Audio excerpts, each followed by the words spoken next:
Bonjour, dans cette vidéo, je vais vous parler du livre Multipliez vos idées de Brice Chalamel. Je suis actuellement du côté d'Anglette, enfin à Anglette même réellement, dans un super petit hôtel très sympa avec voilà, la mer à côté, c'est très agréable. Donc j'interviens tout à l'heure, en fait là on est le matin, hein, donc j'ai encore un petit peu de cerne. Mais je voulais vraiment vous parler de ce livre que moi j'ai acheté il y a quelques années maintenant. L'auteur Brice Chalamel, j'étais en contact avec lui pendant un temps.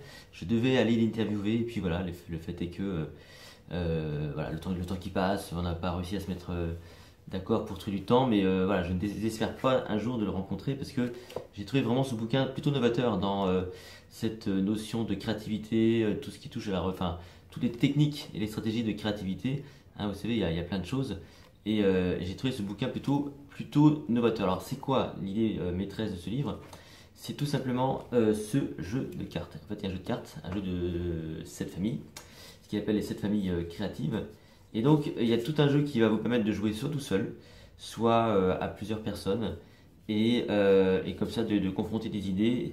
L'idée de base, si vous voulez, c'est que on se rend compte que pour apprendre, on apprend mieux en jouant. Et donc, l'idée de base de Brice Lamel, c'était de se dire que on crée mieux également en jouant. Et il a créé ce jeu de cartes étant étudiant, pour lui, à la base. Donc ensuite, il en a fait une activité complète. Hein, son entreprise, je crois, s'appelle Act One. Il a fait vraiment toute une entreprise sur la créativité avec ce jeu de cartes. Alors, moi j'ai utilisé ça, je l'ai utilisé il y a longtemps. Il y a plein de façons d'utiliser ce jeu. Je vous montre juste une première utilisation que j'ai trouvée vraiment intéressante. Donc vous avez plusieurs profils, comme ici donc Athéna. Vous avez ici, donc ça fait partie des dieux grecs. Dans les proches, vous avez donc la famille des proches, vous avez la mère ici. Vous avez la famille des métiers, comme ici l'instituteur. Vous avez la famille des tempéraments, comme ici le sage. Donc ça fait 1, 2, 3, 4. Voilà, vous avez les héros de fiction. Ici c'est Sherlock Holmes. Et vous avez par exemple les animaux là ici. Donc la souris. Voilà, ça fait cette famille. 3, 4, 5, 6. Il en manque une. C'est laquelle? Bref, bon, il y a cette famille en fait, les dieux grecs, les tempéraments, les proches, les métiers, les héros de fiction. Ah oui, les héros de fiction, ça j'ai pas mis. Comme ici, donc Dorian Gray. Voilà. Donc vous avez cette famille. Une des utilisations très simples et très intéressantes, c'est que lorsque vous avez un problème, quel qu'il soit, hein, ça peut être un problème d'entreprise, un problème personnel, que vous n'avez pas la solution, genre, je sais pas moi, comment, allez, on va dire, on ramène ça à la formation. Quand on est dans la formation, c'est Rudy, comment enseigner efficacement la géométrie. Voilà, la géométrie.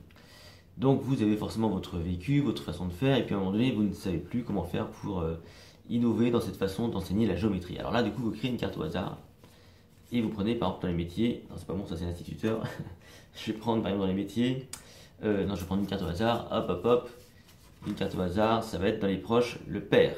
Et dans le père, qu'est-ce qu'on a comme caractéristique?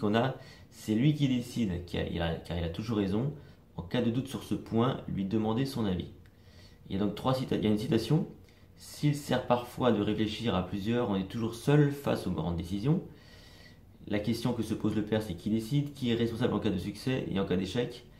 Et une suggestion pour cette carte, consulter sans montrer qu'on est influencé et décider sans montrer qu'on hésite. Voilà, donc il y a plusieurs informations par rapport à ça. Donc ça vous donne un peu le profil du père.